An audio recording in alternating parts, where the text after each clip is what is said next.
पूर्व सीएम हरीश रावत ने आरोप लगाया है कि भाजपा आगामी चुनाव में अतीक अहमद को चुनावी मुद्दा बना सकती है। हरीश रावत का आरोप है कि भाजपा के पास कहने को कुछ है नहीं और इसलिए वो जातिवाद की राजनीति कर लोकसभा चुनाव जीतने की कोशिश कर रही है। उधर भाजपा ने हरीश रावत पर पलटवार किया है। मैं एक बात पूछना चाहता हूँ, जिन मुद्दों पर भाजपा चुनाव को ले जाती है, क्या ये जनता का मुद्दे है? हमारे शाश्वत मुद्दे हैं महंगाई को कम करना, हमारा शाश्वत मुद्दा है जन कल्याण, सामाजिक न्याय की योजनाओं को क्रियान्वित करना, लागू करना। 4 साल तुमने संघर्ष किया, अब 5वें साल इसको चुनाव का मुद्दा बनाओ और ताकि राज्य की जनता इन मुद्दों पर वोट कर सके। और भाजपा जानती है इन मुद्दों का उनके पास कोई जवाब नहीं है, इसलिए उनका चुनाव चिन्ह अतीक अहमद है। हरीश रावत जी उत्तराखंड के अंदर अपनी सीट कभी ढूंढ ही नहीं सकते। शुरुआती दिनों में उनके दिमाग पर हरिद्वार रहा होगा, लेकिन हरक सिंह जी ने उनके हरिद्वार के सपने को भी अब समाप्त कर दिया। इसलिए ढूंढ रहे कौन सा इशू बोलकर मेरे लिए एक स्थान बन सके। उस नाते इस प्रकार की बयानबाजी, कम से कम प्रदेश के मुख्यमंत्री रहे हों, उनको इस तरह के सार्वजनिक बयानबाजी सूट में नहीं करनी चाहिए। धार्मिक उन्माद आज कांग्रेस फैला रही, भाजपा नहीं। पूर्व सीएम हरीश रावत का अपने समर्थकों के साथ रुड़की के इकबालपुर शुगर मिल पर धरना जारी है। हरीश रावत 24 घंटे तक धरने का उन्होंने ऐलान किया था। उनके धरने में कांग्रेस प्रदेश अध्यक्ष करण महरा और नेता प्रतिपक्ष यशपाल आर्य भी शामिल होने के लिए पहुंचे थे। हरीश रावत का कहना है कि इकबालपुर चीनी मिल पर पिछले 2 सत्रों का 150 करोड़ रुपया बकाया चल रहा है, लेकिन सरकार चीनी मिल से किसानों का भुगतान नहीं दिला पा रही है। और हरीश रावत का कहना यह भी है कि कांग्रेस किसानों के साथ खड़ी है और इस लड़ाई को लड़ेगी।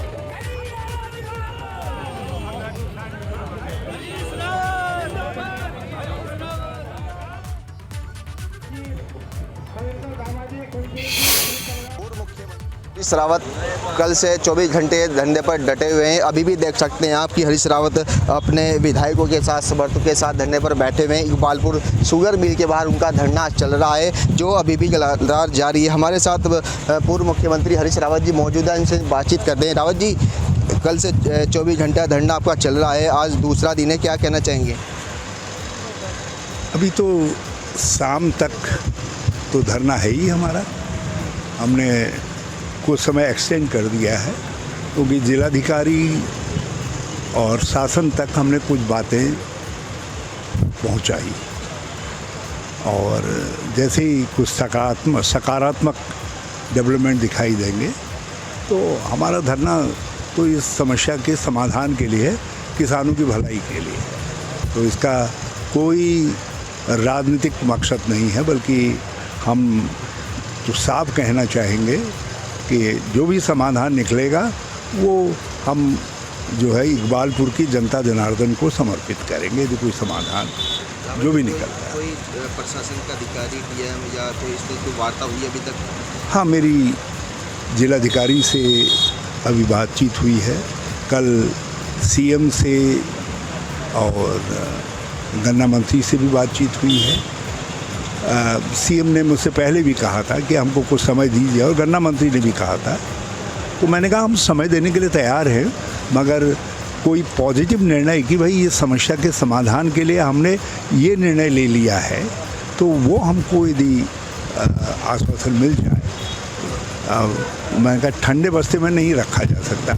हम चाहते हैं ज़रा गर्म मामले के तौर पर सीएम की टेबल पर फाइल है, ये संदेश लोगों तक जाए कि भाई सीएम के पास निर्णायक रूप में समाधान की बात आ गई है। एक बार ये संदेश हो जाए स्पष्ट, तो कोई हमको धरना बैठने में और उसमें कोई वो नहीं। आज उम्मीद है कुछ निष्कर्ष निकलेगा भुगतान का? हम इसीलिए हमने समय बढ़ाया है धरने का और हमें पूरा भरोसा है। जिस तरीके से मैंने कहा ना कि सीएम भी और गन्ना मंत्री भी सकारात्मक थे, जिलाधिकारी भी सकारात्मक थे। देखते हैं, लेकिन कुछ कदम तो उन्हीं को उठाने हों। मुख्यमंत्री के संज्ञान में है, वो इसको हल करने जा रहे हैं। अब हल क्या करेंगे क्या नहीं करेंगे ये बाद में देखा जाएगा। तो ये थे हमारे साथ पूर्व मुख्यमंत्री हरीश रावत जी, जिनका अभी भी इकबालपुर शुगर मिल के बाहर जो है धरना जारी है और उनका कहना है कि आज शाम तक हमारा धरना रहेगा। उम्मीद है कोई ना कोई गन्ना भुगतान जो बकाया चला है उसका ज़रूर हल निकलेगा। विनीत त्यागी, ABP गंगा, रुड़की। रुड़की से ही अगली बड़ी खबर है। हरीश रावत के धरने से जुड़ी हुई बड़ी खबर आपको बता दें कि आज शाम तक जारी रहेगी हरीश रावत का धरना, उनका जारी रहेगा। और हम चाहते हैं कि प्रशासन हमसे बातचीत करे, ये हरीश रावत ने बात कही। किसानों की मांगों पर सकारात्मक बातचीत हो, ये हरीश रावत ने बात कही है। ABP गंगा से खास बातचीत की और उन्होंने कहा कि हम चाहते हैं कि प्रशासन हमसे बातचीत करे और सकारात्मक सहयोग की वो मांग कर रहे हैं सरकार से। हमारे साथी विनीत त्यागी इसी पर अधिक जानकारियों के साथ जुड़ चुके हैं। विनीत, आपने बात भी की हरीश रावत से, वो हमने पूरी बातचीत सुनवाई भी। वो कह रहे हैं कि आज शाम तक उनका धरना यूं ही जारी रहेगा और प्रशासन से भी वो उम्मीद कर रहे हैं कि वहां से कोई सकारात्मक संकेत मिले। विनीत। जी बिल्कुल, देखिए दीपा, पूर्व मुख्यमंत्री हरीश रावत के धरने को 24 घंटे का समय पूरा हो गया है और अभी भी उनका धरना जो है चल रहा है।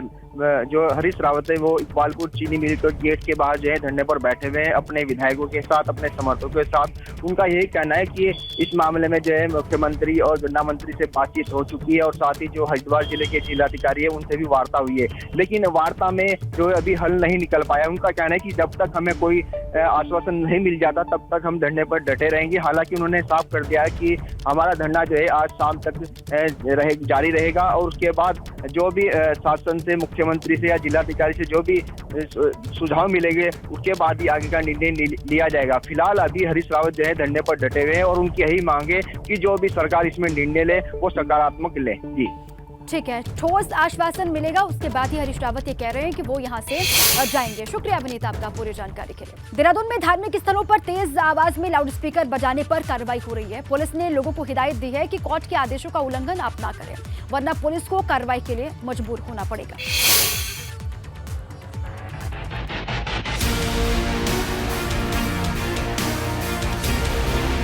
धार्मिक स्थलों पर तेज आवाज में लाउड स्पीकर बजाने वालों पर देहरादून पुलिस सख्त नजर आ रही है। अगर कहीं पर किसी धार्मिक स्थल पर तेज आवाज में लाउड स्पीकर बजाया गया तो पुलिस जुर्माना करने के साथ ही कोर्ट के निर्देश तोड़ने पर कार्रवाई करेगी। साउंड पोल्यूशन को लेकर के विभिन्न धार्मिक स्थलों पर जो लाउड स्पीकर लगाए गए हैं उनके कारण जो अनावश्यक साउंड पोल्यूशन हो रहा है उसके लेकर के हाईकोर्ट, सुप्रीम कोर्ट के जो गाइडलाइंस हैं उस पर हम लोग काम कर रहे हैं और इसमें सभी संप्रदायों के धार्मिक स्थलों से वहाँ से हम लोग इंश्योर करा रहे हैं कि उस सक्षम न्यायालयों के जो आदेश है उसका कंप्लायंस हो। धार्मिक स्थल को चलाने वाले जो मैनेजमेंट के लोग हैं अगर नहीं मानते हैं तो हम with videography, with digital evidence सक्षम न्यायालयों को अवगत करा देंगे, जिससे कि कंटेम्प्ट की कार्रवाई, कोर्ट ऑफ कंटेम्प्ट की कार्रवाई होगी। पुलिस की तरफ से कहा गया है कि लोग कोर्ट के निर्देशों का उल्लंघन ना करें, वरना उन्हें पुलिस कार्रवाई का सामना करना पड़ेगा। धार्मिक स्थलों पर ज्यादा ध्वनि को लेकर न्यायालय के आदेशों का अगर उल्लंघन हुआ तो देहरादून पुलिस कड़ी कार्रवाई करेगी। इसके लिए अल्टीमेटम जारी कर दिया गया है।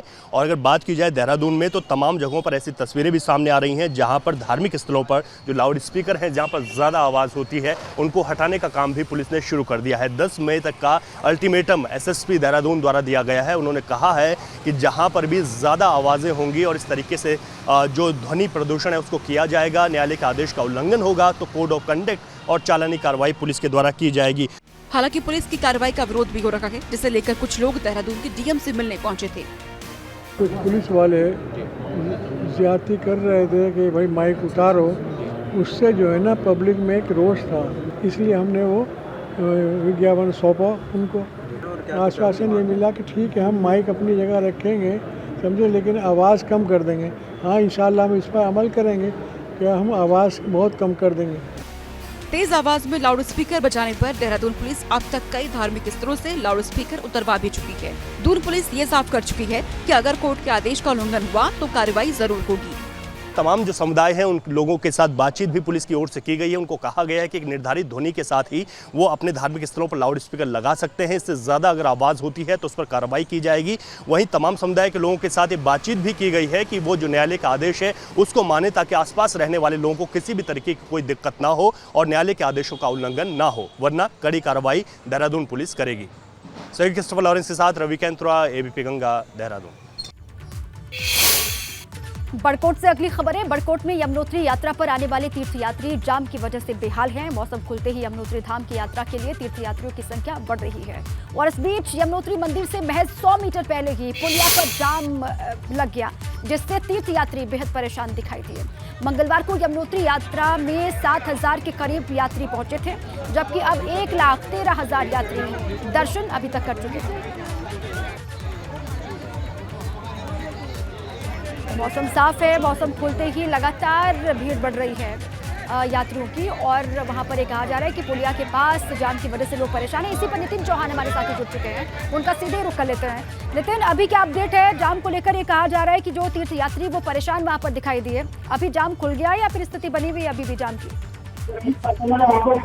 देखिए दीपक, जिस तरीके से अभी मौसम पिछले 2 से 3 दिनों से हम देख रहे हैं कि मौसम पूरी तरीके से साफ हो चुका है और यही कारण है कि जो यमुनोत्री धाम की यात्रा में जो श्रद्धालुओं को जो आने की जो संख्या है वो अब बढ़ती हुई दिख रही है, क्योंकि जिस तरीके से हम पिछले दिनों देख रहे थे करीब 5 से 6 हजार के जो श्रद्धालु हैं वो प्रतिदिन यमुनोत्री धाम में पहुंच रहे थे, लेकिन अभी पिछले 2 दिनों से अगर हम बात करें तो 7,000 का ये आंकड़ा पार हो चुका है। अगर कल ही की अगर हम बात देखें तो 7,107 यात्री जो यमुनोत्री धाम में पहुंचे हैं। यही कारण है कि यमुनोत्री धाम में जो है अब यात्रियों की जो संख्या वाला है उसमें बढ़ोतरी हो गई है। इसका नतीजा ये हो रहा है कि जगह जगह जाम की स्थितियां बन रही है।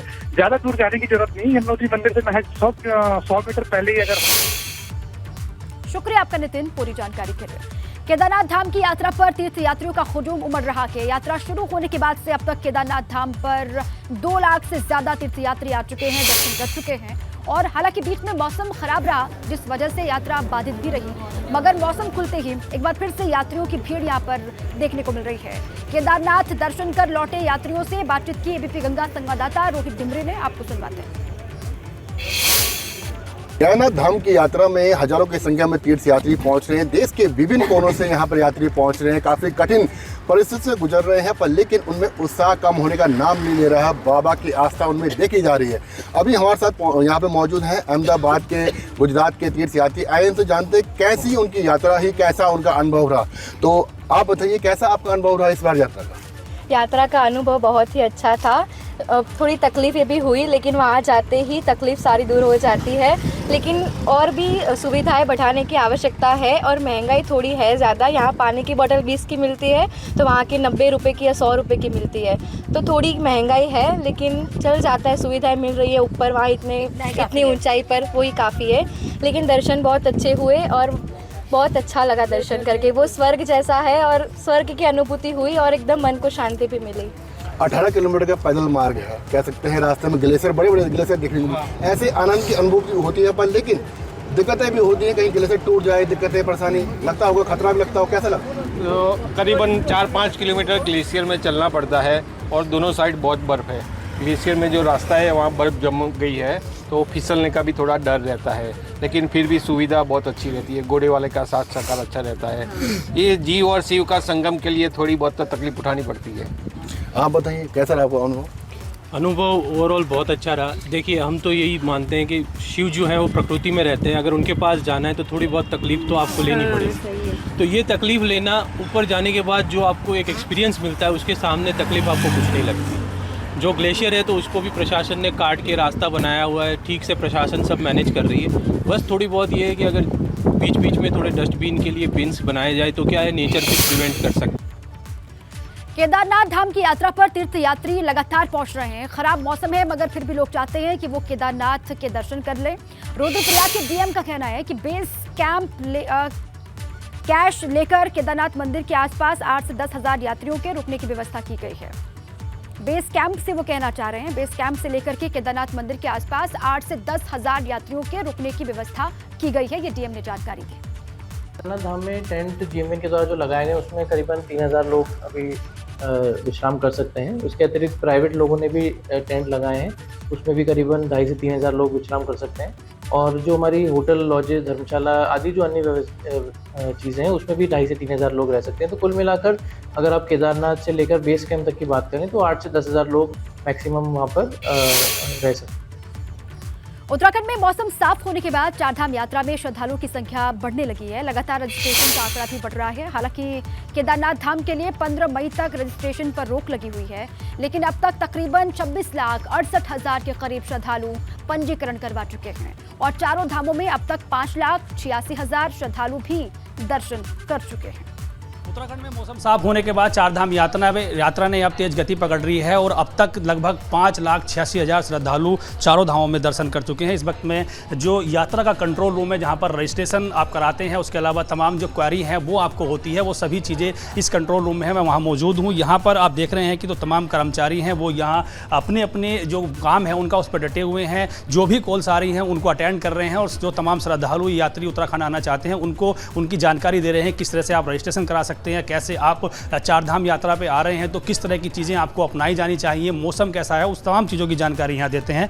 तो ये सभी चीज़ें आप यहाँ पर देख रहे हैं। अब तक लगभग जो रजिस्ट्रेशन है वो 26,68,000 के करीब श्रद्धालु चारों धामों में यात्रा के लिए रजिस्ट्रेशन करा चुके हैं। और एक आप स्क्रीन देखेंगे तो यहाँ पर चारों धामों की जो लाइव स्क्रीन है वो यहाँ नज़र आ रही है। इससे यात्रियों की संख्या भी काउंट होती है। हेड काउंट ये कैमरे लगे हुए हैं, उनसे यात्रियों की संख्या यहाँ पर काउंट की जा रही है। चारों धामों की लाइव स्क्रीन यहाँ पर आप नज़र आ रही होगी। यात्री कितने आ रहे हैं, कितनी संख्या होती है, वो सभी चीज़ें यहाँ पर की जा रही हैं और क्या व्यवस्थाएं होती हैं, किस तरह की चीज़ें आ रही हैं क्वारी के लिए। उसके लिए हम यहाँ प्रदीप चौहान जो कंट्रोलर हैं उनसे बात करते हैं। चौहान जी, कितने रजिस्ट्रेशन हुए हैं और किस तरह से वर्क अभी चल रहा है, क्योंकि पिछले बार मौसम ख़राब हुआ था तो कुछ दिक्कतें आई? जी, अभी 26,85,000 लगभग रजिस्ट्रेशन हो चुके हैं चारधाम यात्रा के लिए और 5,86,000 लोगों ने अभी यात्रा कर ली है चारधाम की। यहाँ तमाम प्रकार की क्वेरीज आती हैं कि किस प्रकार से हम चारधाम यात्रा कर सकते हैं, कितना इसमें खर्चा लगता है और कैसे हम जा सकते हैं, पंजीकरण के क्या माध्यम हैं, किन माध्यमों से हम पंजीकरण कर सकते हैं। इसमें तो जो श्रद्धालु आना चाहते हैं, अगर वो पंजीकरण में उनको कोई समस्या आती है तो उनका निदान यहाँ से किया जाता है। 15 मई तक रोक लगाई गई है केदारनाथ यात्रा के लिए, ऐसा कुछ है या अभी यात्री कर सकते हैं रजिस्ट्रेशन? अभी जो पंजीकरण है वो रोक दिया गया है, लेकिन यात्रा निरंतर चल रही है। मौसम जब ख़राब होता है तो जो लोकल एडमिनिस्ट्रेशन है वो यात्रा को थोड़ी देर के लिए रोक देते हैं, क्योंकि वो यात्रियों की सुरक्षा के लिए आज जो वहाँ व्यवस्था होती है उस पर कार्य किया जाता है। धन्यवाद। आप देखा कि इस तरह से अब यहाँ पर जो रजिस्ट्रेशन है उनकी प्रक्रिया चल रही है। 26,68,000 के करीब श्रद्धालु रजिस्ट्रेशन यहाँ करा चुके हैं। उसके अलावा कोई भी यात्री अगर कोई क्वारी चाहता है, उन्हें कहाँ रुकना है, कैसा मौसम है, किस तरह की दिक्कतें वहाँ हो सकती हैं, उन्हें कैसे आगे उनका समाधान करना है, उन तमाम चीज़ों की क्वारी इसी जो कॉल सेंटर है यहाँ से ले सकते हैं। और आप देख रहे हैं कि तमाम जो श्रद्धालु हैं वो लगातार कॉल कर रहे हैं और यहाँ के जो वर्कर्स हैं वो लगातार अपने कामों में जुटे हुए हैं। तो कह सकते हैं कि यात्रा, क्योंकि अब मौसम साफ होने के बाद तेज़ गति पकड़ रही है, पीक पे यात्रा है। मई और जून का महीना सबसे ज़्यादा यात्रियों का होता है, यहाँ पर यात्री आते हैं, उस लिहाज से यहाँ पर भी उसी हिसाब से वर्किंग की जा रही है। और चारों धामों में बात की जाए तो लगभग 5 लाख से ज़्यादा श्रद्धालु अब तक दर्शन कर चुके हैं। देहरादून से अपने सहयोगी महमूद रावत के साथ पंकज राणा, एबीपी गंगा। पौड़ी से खबर है। पौड़ी शहर में लगाए गए वाटर एटीएम खराब पड़े हुए हैं, मगर इनकी ओर ध्यान नहीं दिया जा रहा। जब ये मशीनें लगाई गई थी तो कुछ दिन तक तो काम करते रहे, मगर बाद में इनसे एक बूंद तक पानी नहीं आ रहा है। ऐसे में सवाल ये है कि ऐसी मशीनें लगाई गई जो कुछ देर के बाद बंद हो गई या फिर खराब हो गई, और नाराज यहाँ के स्थानीय लोग भी दिखाई दे रहे हैं ऐसे मशीनों को देख करके। नगर पालिका के द्वारा लगाए गए थे तो मैं बात कर सकता हूं, अभी मेरे संज्ञान में आपके माध्यम से बात आ रही है। अगर वो ख़राब हैं तो उनको ठीक करने की व्यवस्था, रिपेयर करने की व्यवस्था ज़रूर होगी। जब वो लगाए गए तो उनकी रिपेयरिंग की व्यवस्था भी ज़रूर होगी। नगर क्षेत्र है, इसमें जो वाटर एटीएम लगाए गए थे पहले, तो उस समय तो वो चालू अवस्था में थे, लेकिन जैसे जैसे समय बीता और दोबारा से चारधाम यात्रा के यात्रियों के लिए ये वाटर एटीएम लगाए गए थे, साथ ही स्थानीय लोगों को भी इसका फ़ायदा मिलना था। लेकिन ये जो जगह जगह लगाए गए वाटर एटीएम है, ये अब दुर्दशा हो गई है इनकी, ये मतलब चल नहीं रहे हैं। उत्तराखंड में सरकारी स्कूलों के ढांचे को और मजबूत करने के लिए आधुनिक शिक्षा पर विशेष फोकस किया जा रहा है, और इसी के तहत केंद्र सरकार की पीएम श्री यानी प्रधानमंत्री स्कूल फॉर राइजिंग इंडिया योजना पर तेजी से काम चल रहा है। इसी के तहत कुमाऊं मंडल के 6 जिलों से 62 स्कूलों का चयन कर रिपोर्ट शासन को भेजी गई है। पीएम श्री योजना में चयनित होने वाले सभी स्कूलों में नई तकनीक के अलावा स्मार्ट क्लासेस और आधुनिक शिक्षा पर विशेष फोकस किया जाएगा।